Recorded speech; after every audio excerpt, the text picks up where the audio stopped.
having the Oval Office. Good afternoon, everybody. Hello, hello. It's great to see all of you. Welcome to our third official influencer briefing here at the White House in the beautiful South Court Auditorium, Joe Biden's former office that he pretended to be his office. Now we're using it for its real purposes as an auditorium. And we are embracing and empowering new media like never before. You are all a testament to that. We're so grateful that you're here today. President Trump is truly the most transparent and accessible president in American history, and we are just following his example. That's a little bit why this press briefing today is tardy, because the president was hosting a more than 2-hour-long cabinet meeting with his entire cabinet. Each secretary went around the room to talk about the promises they are delivering on for the American public and the directives they are executing at the behest of the President of the United States. Can you ever remember a cabinet meeting in which the media were welcomed into the room to ask questions of the entire federal government? No, you can't, because it never happened. Joe Biden was afraid to speak to the press because he was mentally incompetent in driving our country into the ground. But fortunately, President Trump has been incredibly hard at work cleaning up Joe Biden's messes and making our country great again. Yesterday marked the president's official 100th day in office. The first 100 days of President Trump's second term can only be summed up as promises made, promises kept. He has ushered in the most secure border in modern American history, and he didn't need a bill from Congress to do it. Do you all remember that? They said we needed a bill. We didn't need a bill. We just needed a new president. The border is now closed, and the Biden border invasion has been halted. Illegal border encounters are down by 95%. Illegal alien gotaways, one of the top threats to our public safety, are down by an astounding 99.99%. And Fox News' Bill Melugin, who did exceptional reporting covering the Biden border crisis, was recently quoted saying, "If Fox were to send me down there right now, I would have trouble finding a single migrant on camera." That is the Trump effect. President Trump took on the cartels and designated Tren de Aragua, MS-13, and other vicious gangs and cartels as foreign terrorist organizations. Under President Trump, it is the policy of the United States to ensure the total elimination of these brutal organizations' presence in our country. And we are also beginning stages of carrying out the largest mass deportation in American history. We have already arrested more than 150,000 illegal aliens, and you can expect those numbers to ratchet up in the months ahead. On the economy, President Trump is rebuilding the greatest economy in the world once again. Since day one, he has focused on defeating inflation, bringing down the cost of living, and making the United States the best place in the world to do business, invest, create jobs, and innovate. The president later this afternoon in the East Room of the White House will be joined by CEOs from around the world who have committed trillions of dollars in investments right here in the United States of America. I don't think the president is getting enough credit for the massive deregulation campaign that he has launched across the entire federal bureaucracy.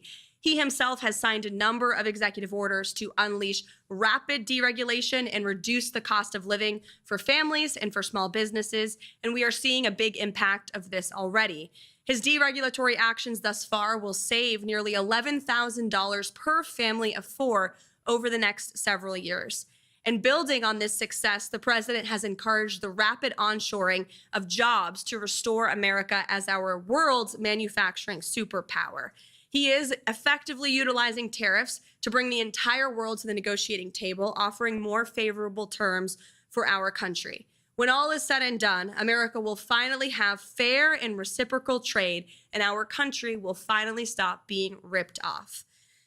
So far, as I mentioned, total investments under this administration are more than $5 trillion. The president has already created 345,000 jobs since taking office in January. 9,000 manufacturing jobs were created compared to the 6,000 manufacturing jobs lost per month in the final 2 years of the Biden administration. The labor force participation rate for those without a high school diploma is up. Inflation has dropped. And the price of prescription drugs last month was the largest drop ever recorded. In little more than 3 months, President Trump has America headed in the right direction.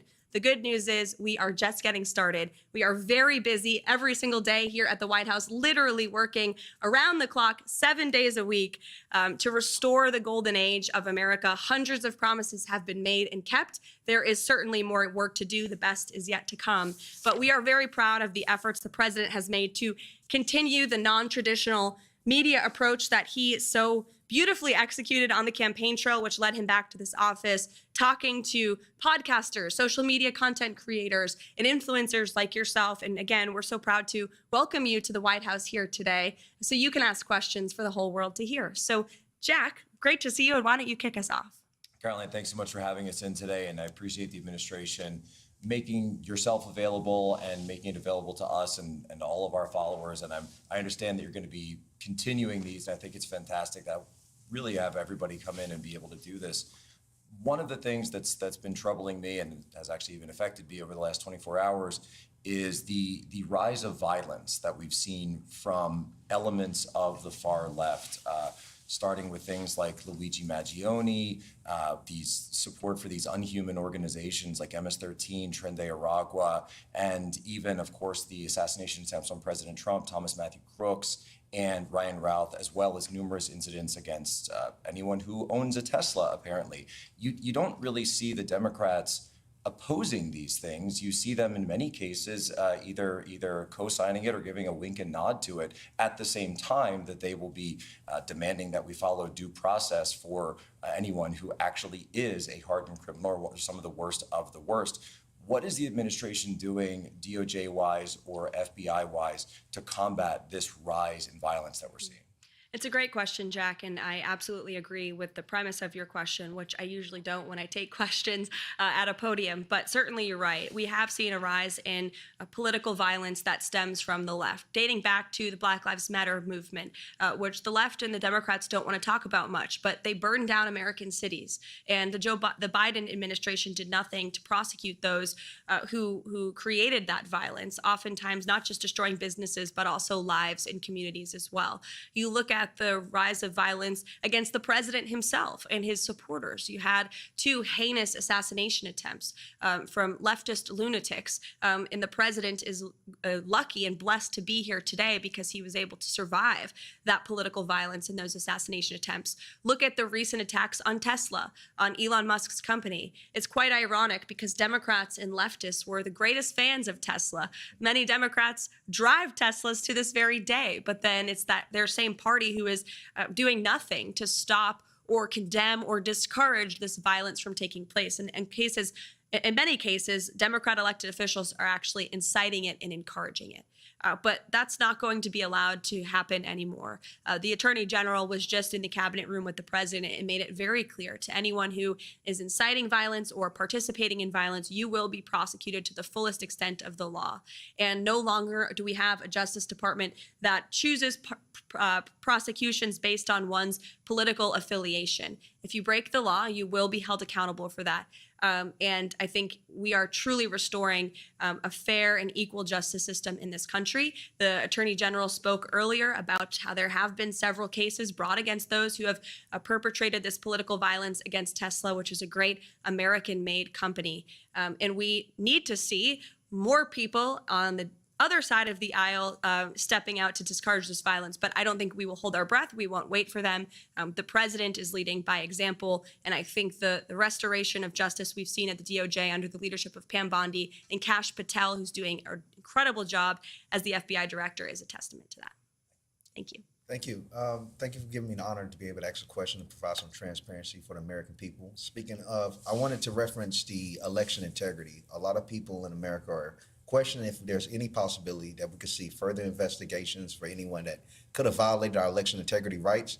And more importantly, so is there any possibility for names such as Barack Hussein Obama, Hillary Rodham Clinton to ever just possibly get investigated for any of these, questions from the American people, for any of the wrongdoings they might have done? Well, it's refreshing to actually hear a question on election integrity because the legacy media would never ask such a question. They're so out of touch with where the American people are on this issue. And Americans, you're absolutely right, want to have trust in our electoral system. Without free and fair elections, you cannot have a free and fair country. And President Trump has absolutely been a leader on this effort, talking about the irregularities we've seen in our elections, holding Democrats accountable for allowing illegal immigrants to participate in our elections. And he actually signed a recent executive order to protect the integrity of our elections. It will strengthen voter citizenship verification laws. It also directs the Attorney General to enter information sharing agreements with state election officials to identify cases of election fraud. So that correspondence between the federal government and the Attorney General with state and local officials has never happened before. It will allow the federal government to more easily identify these cases of fraud and then prosecute those who violate our election laws. And it is, again, appalling that any politician, regardless of party, could be against ensuring only American citizens can vote in American elections.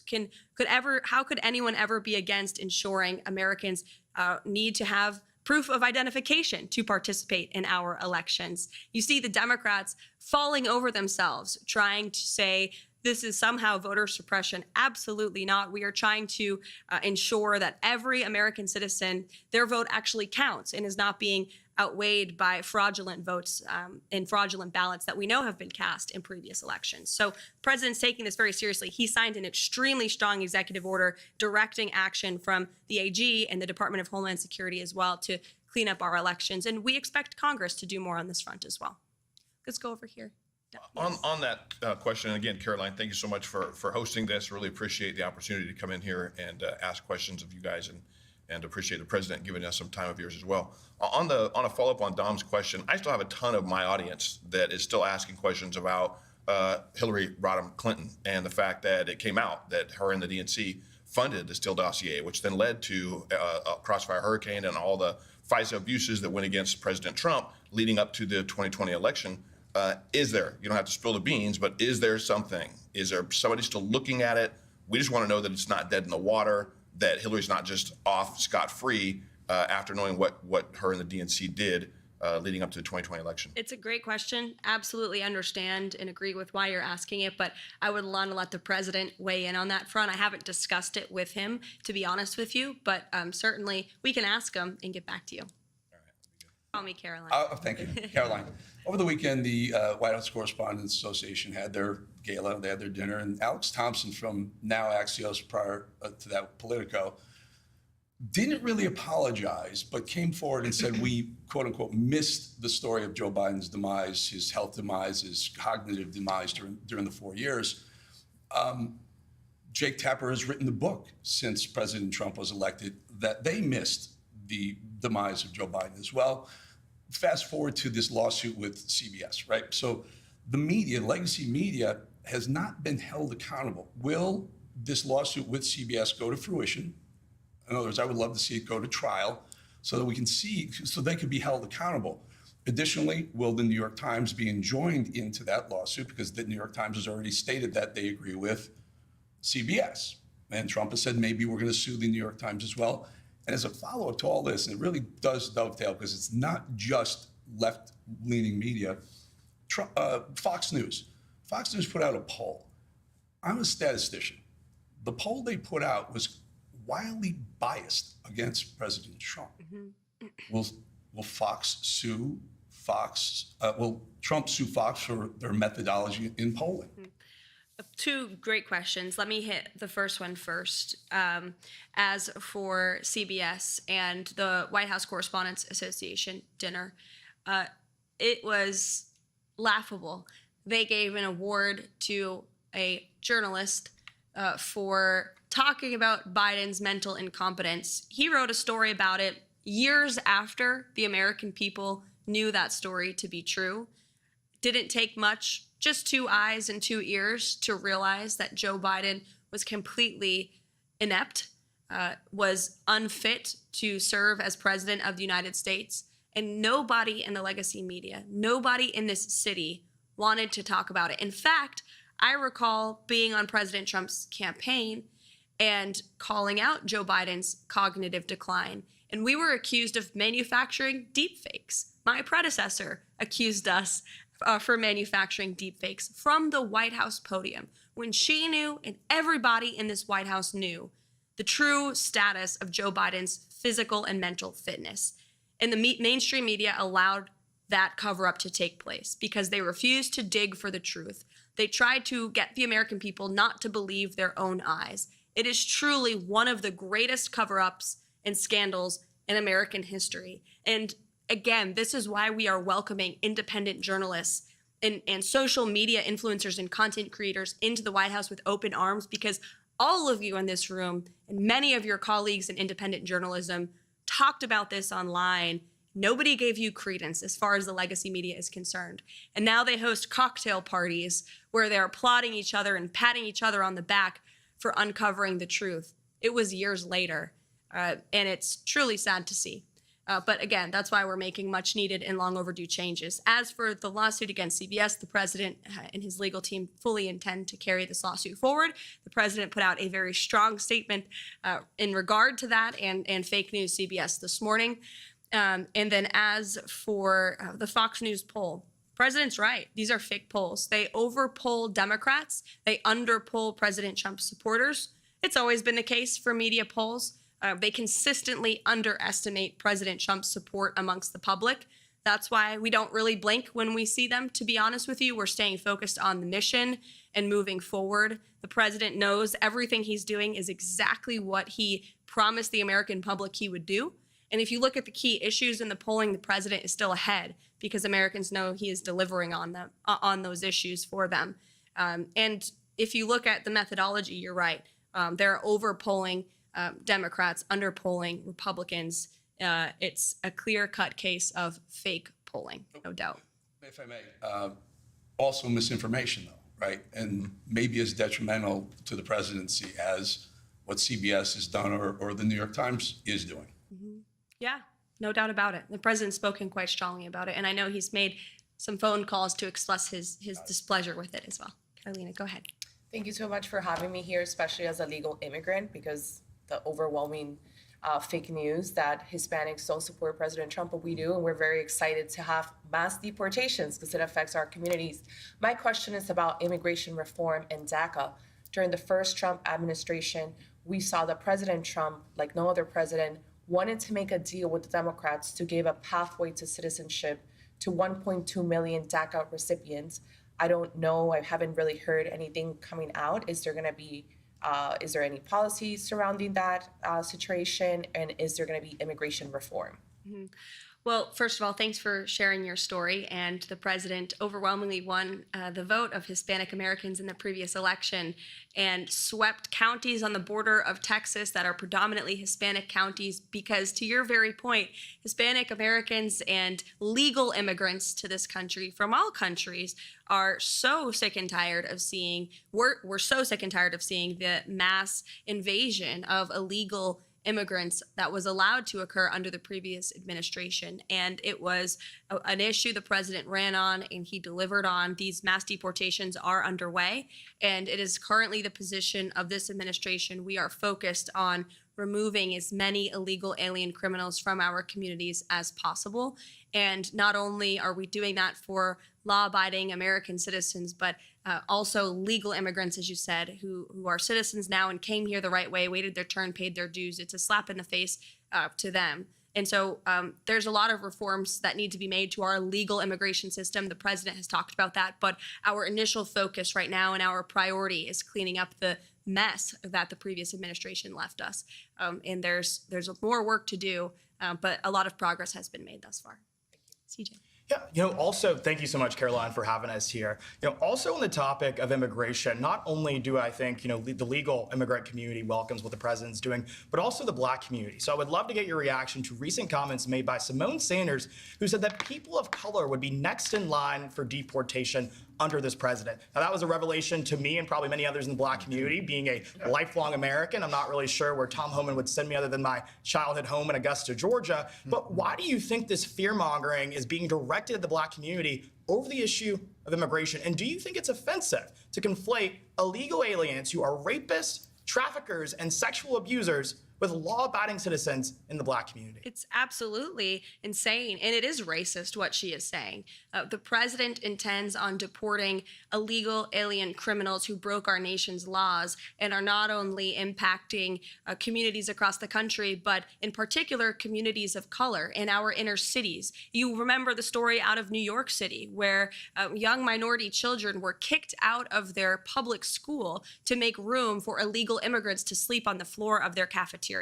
That is putting America last. Doesn't matter your race, your religion, or creed. If you are a law-abiding American citizen, President Trump is going to put you first. And shame on Simone Sanders for saying that. She knows better, but she's trying to fear people into disliking this president with lies. But I think the American public are much smarter than she believes that they are, and that's why they reelected President Trump. Oh, go ahead. Hi, Caroline. So, as the youngest press secretary in history who is a wife and a mom, you've become widely popular with America First Patriots. As an 18-year-old, I can say you're definitely an inspiration to Gen Z. What has been the biggest highlight for you in these first 100 historic days? Thank you for asking that and saying that, Bo. I am Gen Z. I think I heard the term zillennial because I'm right on the cusp of millennial and Gen Z. Jack is cringing at that. But there's been so many highlights. Just being here every day is such a blessing and an honor. And I'll share a quick story to that point. You know, the president, I'm only here because the president believed in me and uplifted me and so many others who are working so hard across this administration. This administration is filled with young, vibrant people who come to work every day hungry and eager to help accomplish the president's goals. And I think we're seeing a real reawakening amongst young people across the country. The president spoke directly to young people during his campaign, inspiring confidence in them and restoring hope in the American dream, basic common sense values of faith and family and freedom that truly do resonate with young people. The American dream of home ownership, of being able to afford to raise a family and to have children. It's a beautiful thing. And I think the president openly talking about it has inspired so many young minds and opened up so many young hearts. And I'm just so honored to be in this role. The president, he's wrote about it in his books and he's talked about it himself. When he was in his 20s, he was building buildings in Manhattan. So certainly he believes in the strength and the ability of young Americans across the country, like yourself, here at the White House at just 18 years old. Thanks for being here. Into the back row. Thank you so much for having us here, Caroline. It underscores President Trump's transparency.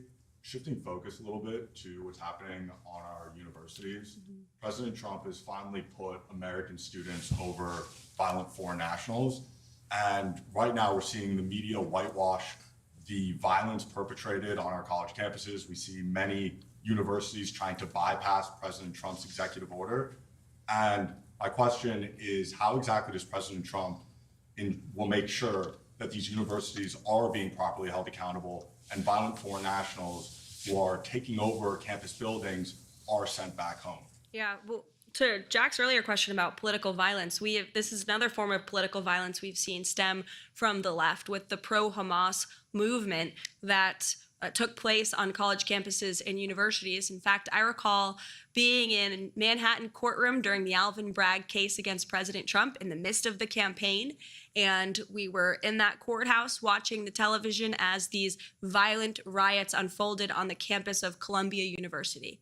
And I remember the president watching the television saying, when we are back, we are going to fix this. This is ridiculous, and immediately directed his campaign staff at the time to insert it into the speeches and to make sure the American public knew he was not going to tolerate violence on our nation's college campuses and the illegal harassment against Jewish American students. He has taken incredibly strong position on this already. He has brought many of these colleges and universities to their knees by threatening their federal funding and in a few cases cutting federal funds. If you violate federal law, you will not receive federal funds under this administration. It's very simple. If you allow the illegal harassment and violence against students of any race or religion on your campus, you will not receive federal funding. You are violating Title VI, which is federal law. The president's made that very clear. And you've seen many of these colleges come to the table and admit their wrongdoing and apologize for it because they know they were wrong.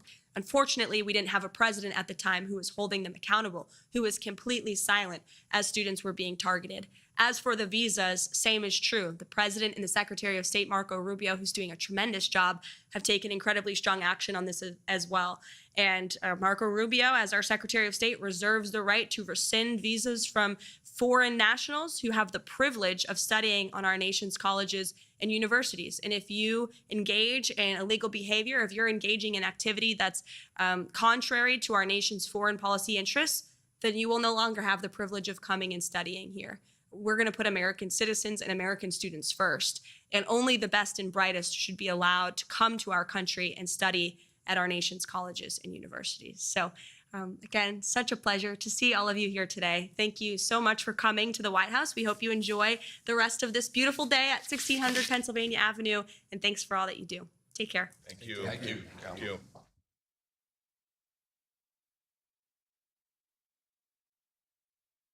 이번 주 백악관 브리핑 여기까지입니다. 미국 실전 영어와 고급 어휘 숙지를 위해 쇄도잉 반복 학습을 꾸준히 해보세요. 영상이 마음에 드셨다면 구독과 좋아요, 알림 설정 부탁드려요.